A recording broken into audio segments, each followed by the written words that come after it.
Check out the shirt.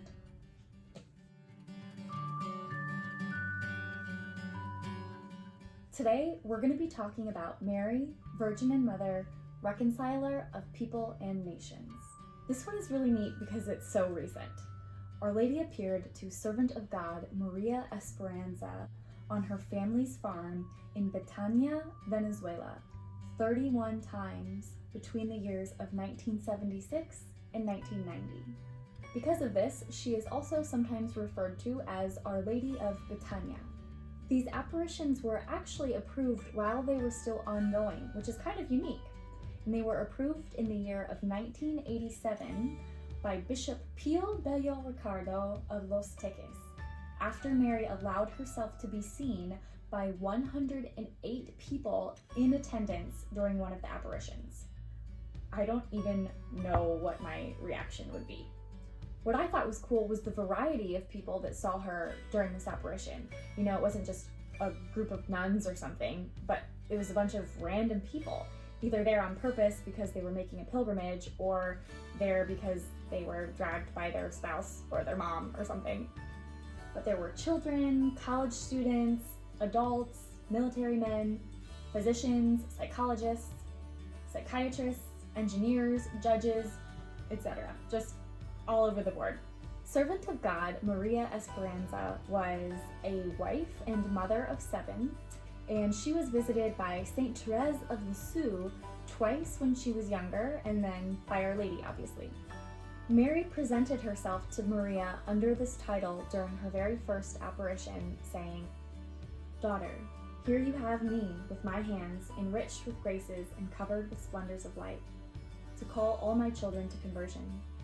This is the seed of glory I offer as Mary, Reconciler of People and Nations, for I come to reconcile all of you. Reconciliation is the inheritance of divine brotherhood of my divine Son. Daughter, hand on my message to all. I will keep you here in my heart, from today on and forever."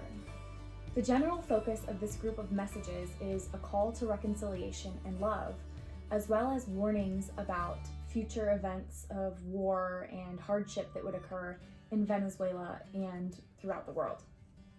Some of which have now come to pass, and some of which are believed to be on the horizon. Some of the wonderful messages she gave were, "Behold, children, the love of a mother who cherishes you and comes as a starting point to lead you toward a law of justice, love, peace, and reconciliation.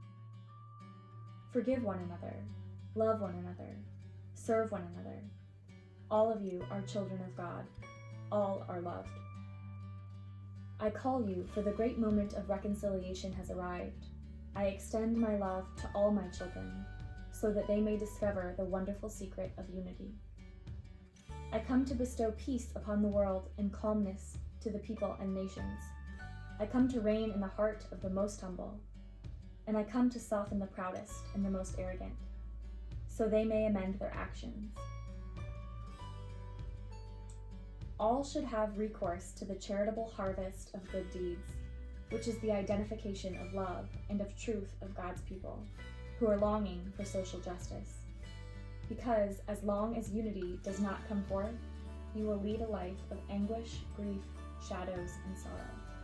To build on our video from last week of Our Lady of the Miraculous Medal, in one of her messages to Maria Esperanza, Our Lady also said, "Children, do not stop wearing my miraculous medal to cover yourselves, in order to be protected. Also, distribute it generously so sinners may be converted, the sick may be healed, and the moral values of the world today may be reestablished."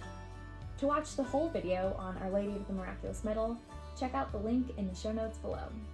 When asked about Our Lady's appearance, Maria said, "She was beautiful, with her hair brown, dark brown.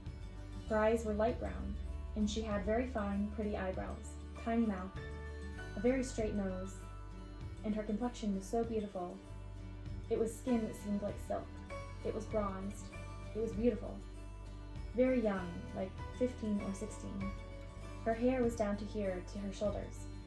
I saw her dressed all in white, wearing a white mantle over her shoulders and on her head." Since the apparitions began, many have visited the site and have reported over 500 documented miracles and signs, including a Eucharistic miracle in which a host began to bleed. Tests in Caracas later confirmed that it was human blood of the AB blood type, which we know to be consistent with all of the other Eucharistic miracles that have occurred around the world. What's really cool and unique about this apparition site specifically is that people have claimed to see Mary herself when they are there visiting. There are actually over 2,000 recorded testimonies of this, from people randomly on pilgrimage to people who were with Maria during an apparition and Our Lady allowed herself to be seen by them. Affidavits of witnesses all say the same thing, that she appears out of nowhere, she materializes, and resembling the description given by Maria, as well as given by Saint Bernadette in Lourdes, the description of Our Lady of the Pillar, and many others.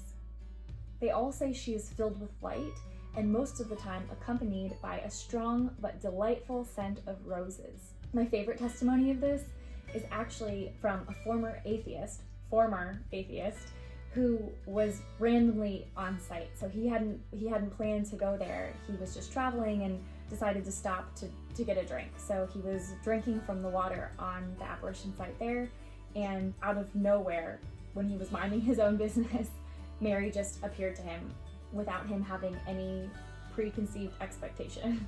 Boom, that will convert ya real quick, I'm sure.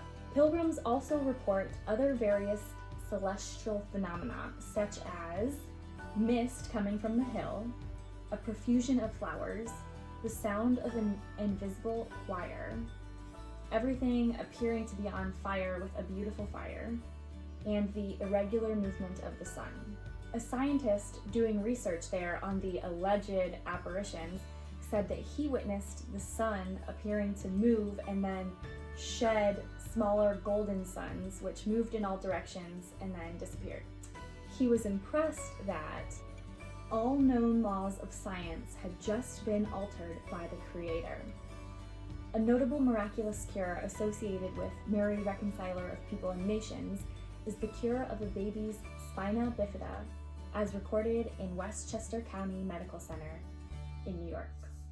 Maria Esperanza herself was also the subject of many miraculous happenings, including the stigmata and exuding sweet aromas. The Eucharist has appeared in her mouth, and she allegedly displayed gifts of healing and levitation, which happened during one of the apparitions and was witnessed by everyone in attendance, by location, and prophecy, including prophecy about the specifics of events that would happen in regards to Mary's warnings in her messages to her about the future wars that would come our way. One of the most remarkable phenomena that she was associated with was having a rose spontaneously burst forth from her chest. Many reporters and family members and friends and just people on pilgrimage witnessed and documented. One of the things that I thought was cute was that each time her daughters would borrow her coat, flower petals would multiply in the pockets. How sweet. The case for Maria's canonization was opened in 2010. Yay! This is why she gets the title Servant of God, because she is not yet beatified or canonized, but she has a case that's been opened. So the title associated with that is Servant of God. One of the cool lasting impacts of these apparitions is the foundation of the Betania communities, or places of reconciliation and prayer fellowship throughout the world. Places where the Holy Spirit pours out gifts of love, conversion, and healing in uniting the family of mankind through prayer, meditation, penance, and the Eucharist. There is now a shrine at the location of the apparitions, and the day of celebration associated with Mary, Reconciler of People and Nations is celebrated on the anniversary of her first appearance on March 25th, which is also the celebration of the Feast of the Annunciation. If you ever visit the shrine, keep an eye out for a blue-winged butterfly. It is said that when you see this butterfly, Mary herself is present and just might appear to you for a second. In closing, I'd like to leave you with Our Lady, Reconciler of People and Nations' final message to Maria. She said, "He comes to give life again. Anyone, regardless of his race, standing, or religion, for him, all are the same." The only existing truth should be to practice what is good and to lead a generous life. I keep you here in my heart. To sum up Mary's mission in regards to her apparitions and messages to Maria Esperanza, it is said, for the reconciliation of people and nations, not only among themselves, but more importantly, reconciled to God through the heavenly intercession of Mary. Thanks for joining us for the apparition video this week. All of the sources for the information used in this video are linked in the show notes below. And we'll see you next time.